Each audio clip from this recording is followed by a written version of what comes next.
যে সোনা সবাই জানে তারি কথা, বুঝবে না কেউ, বুঝবে না এ যে মনের ব্যথা। সুপ্রভাত বন্ধুরা, কেমন আছো সবাই? আমার পরিবারে তোমাদের সকলকে স্বাগত জানাই। আমি ভালো আছি, আশা করছি ঠাকুরের কৃপায় সবাই ভালো আছো।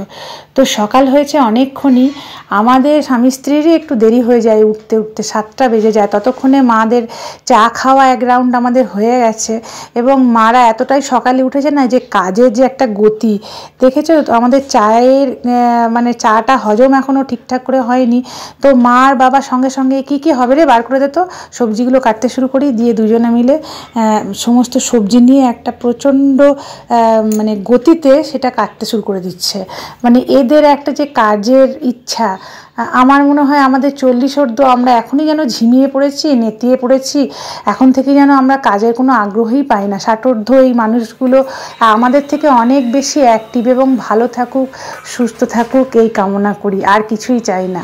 তোমাদের সাথে হয়তো শেয়ার করেছি, আমি বরাবরই না খুব বেশি লম্পঝম্প করে বা খুব বেশি ঘুরতে, খুব বেশি মানে আমি এক জায়গায় ঘরে বেশি থাকতে, আমি একটানা 10 দিন ঘর থেকে না বেরিয়ে থাকতে পারবো, ঠিক আছে? তো এইরকম আমার মতো তোমরা কারা আছো? তো এইরকম টাইপের বা সমস্ত কাজবাজ নিজে আস্তে আস্তে করব এবং সেই কাজের পরিমাণটা হয়তো দেখা যাবে অনেক বেশি করে ফেলেছি, কিন্তু সেই মানুষটাকেই তুমি একটু বাইরে যেতে বলো, বাইরে ঘুরতে যেতে বলো বা কোথাও জার্নি করে আসতে বললো, তখন ইচ্ছা করে, খুব ভালো লাগে, কিন্তু সেই জার্নিটাকে নিতে পারি না, এইরকম টাইপের। তো আমার বন্ধুদের মধ্যে তোমরা যদি কেউ আছো তাহলে একটু ভালোই লাগবে হয়তো তোমাদের, যে আমরাও ঠিক এরকম। তো এই টাইপের প্রতিদিন সন্ধেবেলা হলেই যদি আমাকে কেউ বলে চলো একটু বাইরে যাই, মিত্রবাবুই বলে, আমার তখন মনে হয় দূর, অন্ধকার হয়ে গেছে, আর ঘর থেকে বেরোবো না, এরকম একটা ব্যাপার আমার মধ্যে এখনও কাজ করে। তাও চ্যানেলটা কি হবে হচ্ছে জানি না, এই সুবাদে বা এটার জন্য আমার যে পরিবর্তন সেটা আমারই চোখে পড়ার মতো। যাই হোক, আমার দৈনন্দিন কাজের রুটিন স্টার্ট হয়ে গেছে সকাল থেকে উঠে। তার মধ্যে গাছগুলোকে বাঁচিয়ে রাখাটা হচ্ছে গিয়ে এখন একটা বিশাল কর্তব্যের মধ্যে পড়ে। এই এত তাপদাহের মধ্যে 2 থেকে 3 বার জল না দিলে কোনো গাছ বাঁচানো যাবে না।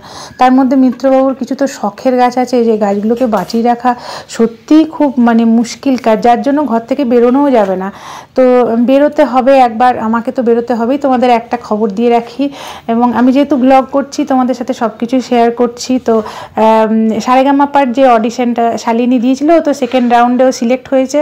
তো সেটার জন্য আবার অডিশন দিতে হবে, যেটাতে ভীষণভাবেই আমরা এক্সাইটেড, একদমই নই। কেন কি এইভাবে আমরা মানে ও অনেক ছোট ছিল তখন, একবার কমপ্লিট করেছিলাম, তো তারপরেও সিলেক্টেড হয়নি। তো সেই জন্যই বিশেষ খুব আগ্রহী নেই, কিন্তু যেহেতু আমি তোমাদের সাথে শেয়ার করেছি, এটাও শেয়ার করলাম যে সেকেন্ড রাউন্ডও কমপ্লিট হয়ে মানে চান্স পেয়েছে, এবং সেটা রাজারহাটে একটা অডিশন হবে। আমি যদি যাই ভিডিও করি, তো তোমাদের সাথে তো শেয়ার করছি সমস্ত কিছু। তো আজকে যে রান্নাগুলো করব তার মধ্যে করব একটু ছানার কোপ্তাকারি। তো এটা করার কোনো ইচ্ছা ছিল না, কিন্তু এটা হচ্ছে কি দুধটা ফাটিয়ে ছানা করে দেওয়া হয়েছে। মা বললো সেটাকে মিষ্টি বানিয়ে দিই। আমি দেখো তোমাদের দুজনেরই সুগার আছে, তো মিষ্টি জাতীয় জিনিস আমাদের বাড়িতে দেখবে সমস্ত এত কিছু বানাই, তার মধ্যে মিষ্টি জাতীয় জিনিসটা কিন্তু একটু কমই হয়। এটা ওটা অনেক কিছুই করে থাকি, মিষ্টি জাতীয় জিনিসটা আমি কিন্তু কম বানাই আমাদের বাড়িতে। পায়েস ঠিক আছে, তো মাকে বললাম আর ছানার জিলিপি করতে হবে না, ছানার জিলিপি করতে যাচ্ছিলো মা, তো থেকে এটা একটু তরকারি করে দিই কোপ্তার মতো করে। তো একটু ময়দা দিয়ে, লবণ দিয়ে, একটু তেল মাখিয়ে আগে বড়াগুলো ভেজে নেবো, একদম সিম্পল নিরামিষ দিয়ে। তেলের মধ্যে একটু গরম মশলা ফোড়ন দিয়ে, আদা টমেটো কষিয়ে, যেমন তরকারি হয় নিরামিষ, ছানার ডালনা বা ছানার কোপ্তাকারি যেটা বলতে পারো। আর ওদিকে টক ডাল হচ্ছে আম দিয়ে মুসুরি, দেখো এরকমভাবে কষিয়ে নিয়েছি। তো এরপরে জল দিয়ে দেবো। খেতে মন্দ হয়নি, তবে একটা জিনিস আমার হয়ে গেছিলো, সেটা হচ্ছে গিয়ে আমি ছানাটার মধ্যে ময়দা অ্যাড করেছিলাম, তো ময়দার পরিমাণটা একটু কম করলে ভালো হতো। তো টক ডাল এটা হয়েছে, আর কি হয় চলো দেখা যাক। তো বাজার থেকে পুঁটি মাছ এলো। এখন আমাদের বাড়িতে এই ছোট মাছের টকটা খুব ভালো খাচ্ছে, খুব পছন্দ হচ্ছে। এবং গরমের মধ্যে এই ছোট মাছের টক, একটু ডাল, একটু আলু পোস্ত শুকনো শুকনো করে ভালো লাগে না। তো মা মাছটাকে ছাড়াবার একটা টেকনিক বললো, এই ছোটো মাছটাকে ওই মাছের মধ্যেই লবণ দিয়ে দেবে। লবণ একটু বেশি করে দিলেই না ওই লবণের সঙ্গেই মাছের আঁশগুলো একটু কচলালেই আঁশটা উঠে আসে। তো এটা বেশ ভালো লাগলো আমার বুদ্ধিটা। কাজটা যদিও মাই করলো, কিন্তু আমার টেকনিকটা বেশ ভালোই লাগলো।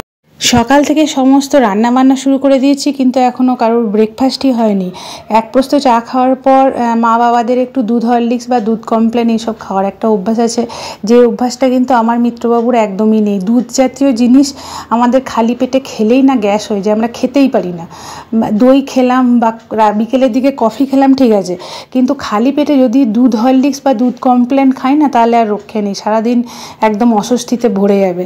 তো যাই হোক, সেই জন্য একটু দেরি করছি। তো আজকে ব্রেকফাস্ট একটু পোহা বানাবো, যেমন করে আমি করে রাখি, আর বাদাম ছাড়াই একটু করছি, মানে বাদামটা তুলে রেখে করছি, কেন কি বাবার তো দাঁত নেই ঠিক করে। তো সেই জন্য বাদাম ছাড়াই একটু কিশমিশ বেশি করে দিলে না দেখবে পোহাটা খেতে ভালোই লাগে।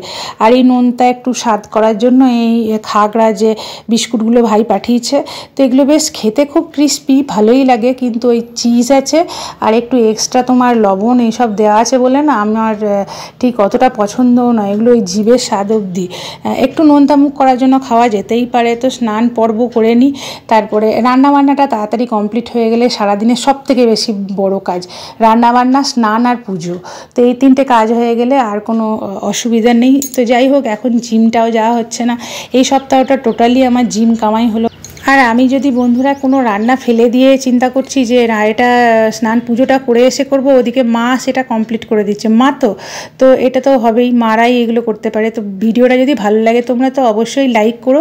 আর শালিনীর একটা গান শেয়ার করছি তোমাদের সাথে শেয়ার করব। মায়ের জন্য একটা কুর্তি কিনেছি, তো সেই কুর্তিটা কীরকম কিনেছি তোমাদের সাথে শেয়ার করব। মা টকটা যা করেছিল না, একদম ফাটাফাটি, একদম গুড় দিয়ে নামিয়েছিল, আর লাস্টে একটু ভাজা মশলা।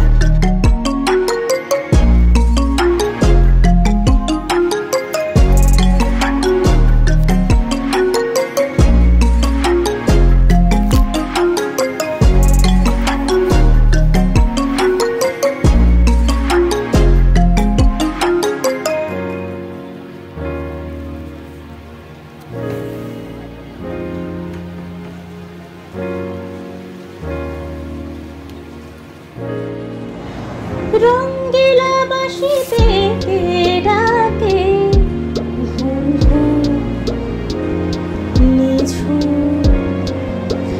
রাতের মায়া, রঙ্গিলা বাঁশিতে ডাকে ঘুম ঘুম নিঝুম রাতের মায়া। চোখ মেলে যাও মেঘো, লাজ ভুলে যাও মেঘো, চোখ মেলে যাও মেঘো, লাজ ভুলে যাও মেঘো, ডাকে ওই সুরের ভাষা। ও রঙ্গিলা বাঁশিতে ডাকে ঘুম ঘুম নিঝুম রাতের মায়া। রূপসী নদীর মধুয়ায় হাওয়ায় দোলা মধুয়ায়, মনে কে আগুন জ্বালায়। ও রূপসী নদীর মধুয়ায় হাওয়ায় দোলা মধুয়ায়, মনে কে আগুন জ্বালায়।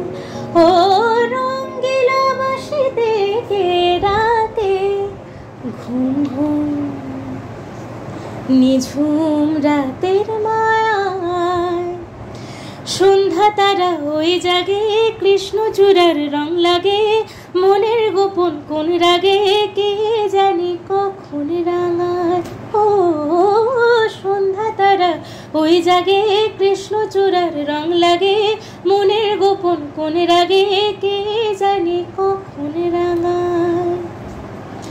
হরিণীর মতো পায় বনমে ছুটে যায়, পিয়ালে রাঙিনায় গুনগুনলি গায়, চন্দনা কয় শিমুল পাখায়। ও চাঁদ যাক চলে যা, মায়া জাল যাক বনে যা, ও চাঁদ যাক চলে যা, মায়া জাল যাক বনে যা, আয় রে নেমে মেঘের ভেলায়।